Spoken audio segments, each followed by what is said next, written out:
Hey, what's happening to Discoveries? Me, the Guy01. Welcome to this week's first episode on the Walkthrough channel. Now, as you can see, the match is Shelton Benjamin versus Mr. McMahon. We did not have any birthdays this week, so instead, I made a match using two superstars who have been in the news recently. Now, for Shelton Benjamin, it's because this past week has marked his 20th anniversary with WWE. So I guess it's kind of a birthday, in a sense, the birthday of his WWE career. And then there's Vince. So there's been a lot going on with Vince this past week. And that's what we're probably going to be mainly talking about this episode. So earlier this week, it was announced that Vince McMahon was planning on returning to WWE. Now, that's all we knew for a bit. That he was planning on making a return to like a, not like an on-screen appearance, but backstage, like an official appearance. Or not official appearance, official position. Then later in the week, it was announced that the main reason he was wanting to come back was because Vince has plans of selling WWE. Like handing over ownership to another company. Now that upset a lot of people. It also worried a lot of people. Because apparently one of the people who were, supposedly, either he was supposedly interested in selling to, or were supposedly interested in buying, was Disney. Now that freaked out a lot of people for a few reasons. One, what Disney would do to the product, after they bought it, like in the future, but also what they would do to the pre-existing material that WWE's produced. I mean, you can kiss the Attitude Era goodbye. WWE already got rid of the WWE Network in the US, moved all their stuff to Peacock. Now, would that mean like all WWE content gets moved to Disney Plus if that were to happen, or would WWE mainly exist as its own properties for the most part, but just have Disney at the top? Because if if stuff from the Attitude Era got put on Disney Plus, that they'd censor the crap out of that thing. The Attitude Era, Ruthless Aggression Era, parts of the New Generation Era, I mean, I'm sure they'd completely wouldn't. I'm sure they'd delete entire episodes of Raw from the Attitude Era. Easy. And it also worried people about what's going to happen to it in the future, because WWE's been killing it since Vince left. I mean, Triple H has done a really good job of showcasing certain superstars. People like Sheamus and like I said before, has been having his best in-ring work this last year. Gunther has become a main event player. Roman Reigns and Sami Zayn and the whole bloodline, for that matter, has been the best storyline in all of wrestling. The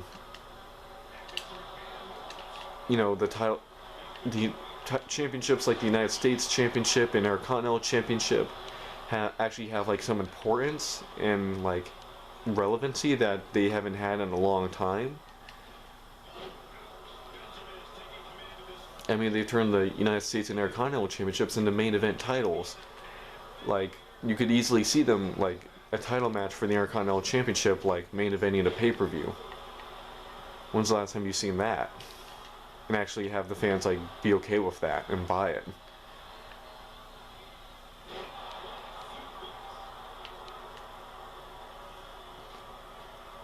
So, that already had some people worried.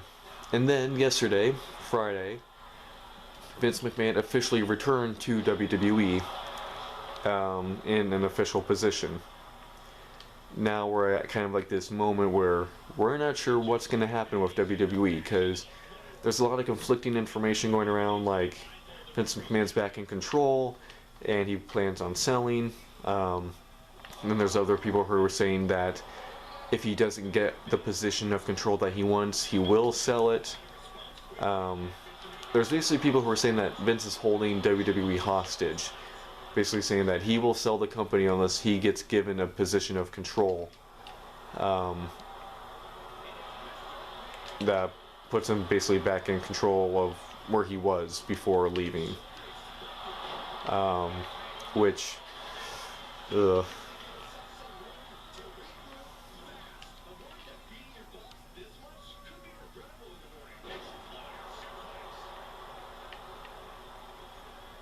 So that's what's been going on in the news, like with WWE recently, and this has all happened very quickly. I mean, it was just like earlier this week that Vince, that word got out that Vince was wanting to return in the first place, and now here we are Saturday, and he's already back.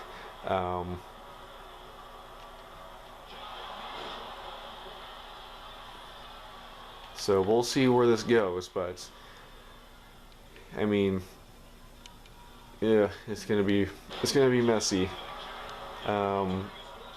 There's already rumors of infighting going on between like the very top people in WWE. Oh, that was a bird. Ah.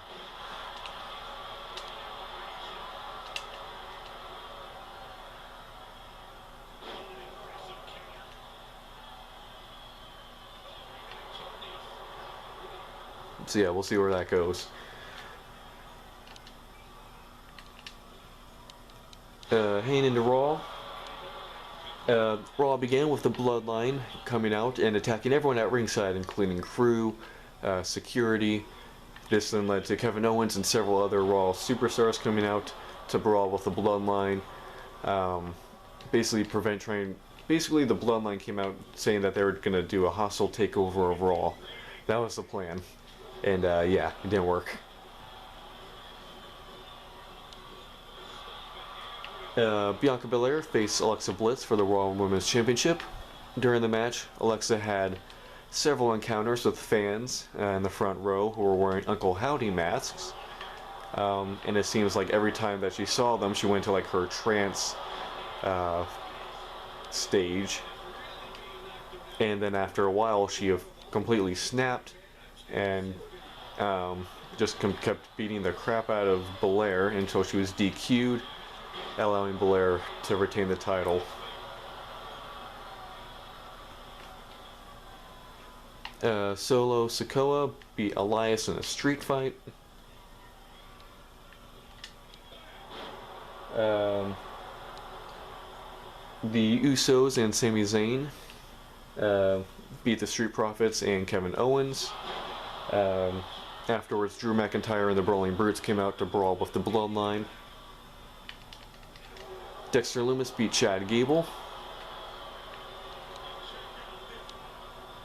Ow.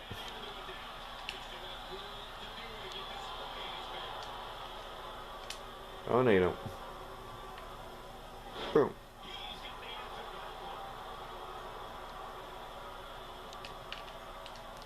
Dakota Kai and Io Sky beat Mia Yim and Becky Lynch. And in the main event, Austin Theory beat Seth Rollins to retain the United States Championship. Moving on to SmackDown. Uh-oh. Ow. Hold on. Not yet. Sorry, we're not moving on to SmackDown yet. Aha. Block the stunner. Or pedigree, whatever he was going for there.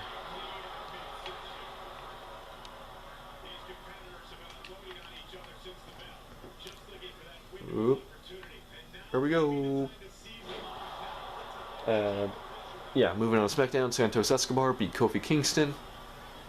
Karrion Kross and Scarlett beat Madcap Moss and Emma, which I believe it was either Scarlett's first match in WWE as a whole or just her first match on the main roster. I can't remember which one it was. I think it might have been her first match with WWE, like, period.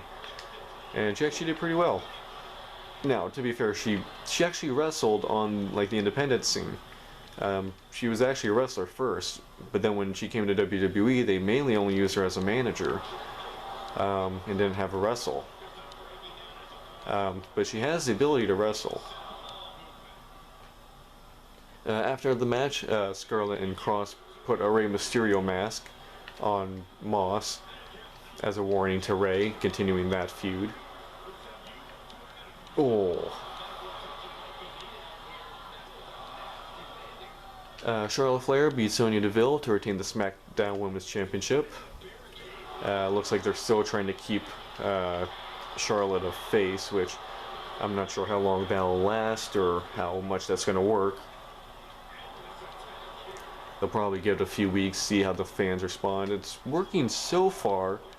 The fans are cheering her, but again, we'll see how long that lasts.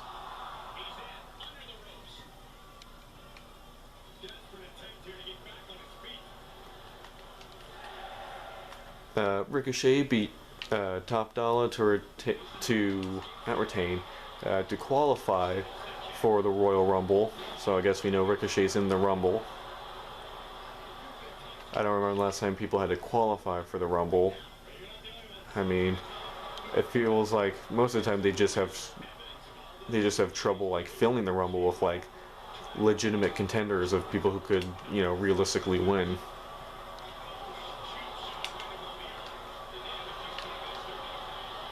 Dang it.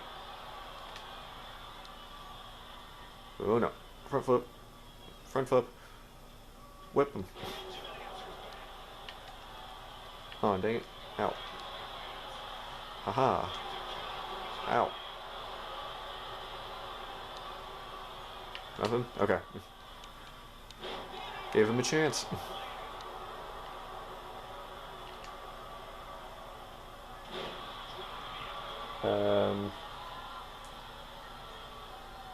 So yeah, after that match, Hit Row then began to attack Ricochet, then Braun Strowman came out to make the save.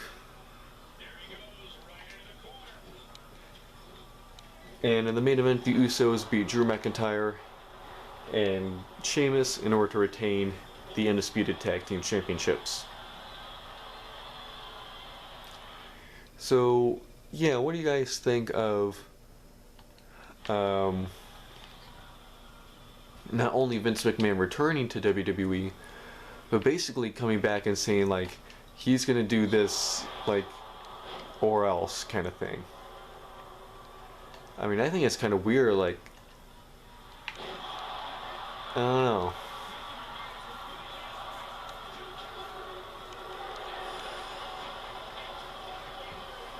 I mean, the fact that, like, Vince, if that's what people are saying is true, and that Vince is basically holding the company hostage in order to get a certain position, I mean, this is like a storyline, like, in real life. Like, I could see something like this happening in, like, the Attitude Era, where Vince, like, says, like, he will sell the company or do something with the company unless he gets a position as, like, the owner again, or something like that.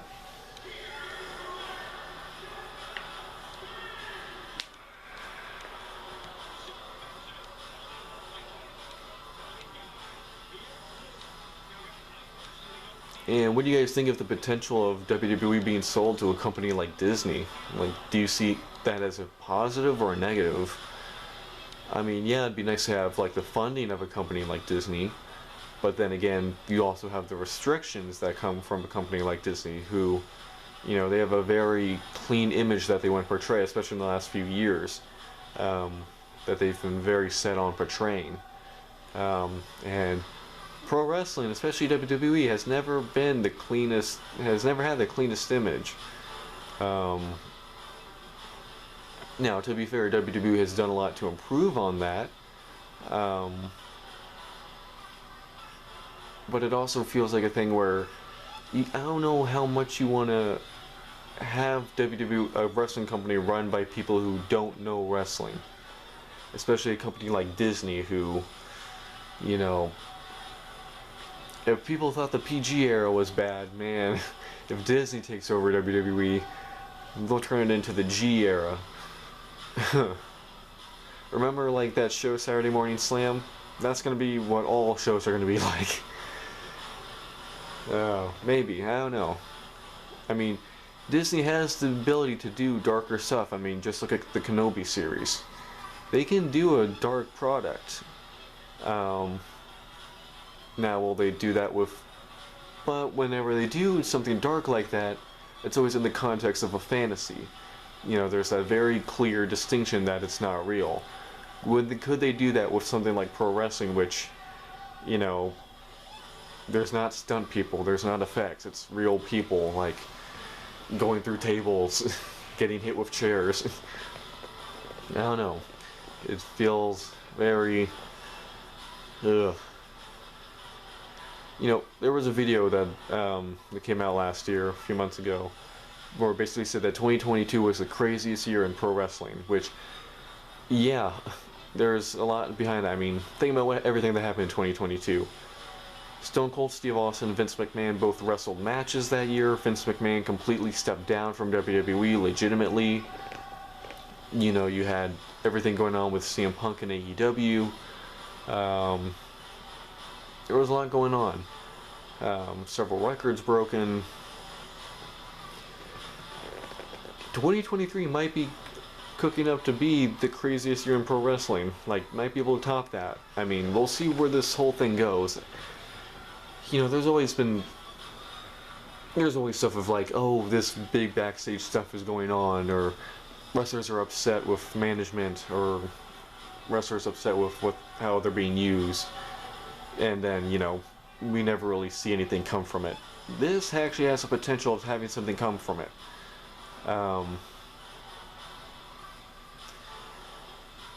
Especially if Vince is serious with this whole, you know, you give me what I want, or whatever he plans on doing. Yeah, we'll see where this goes.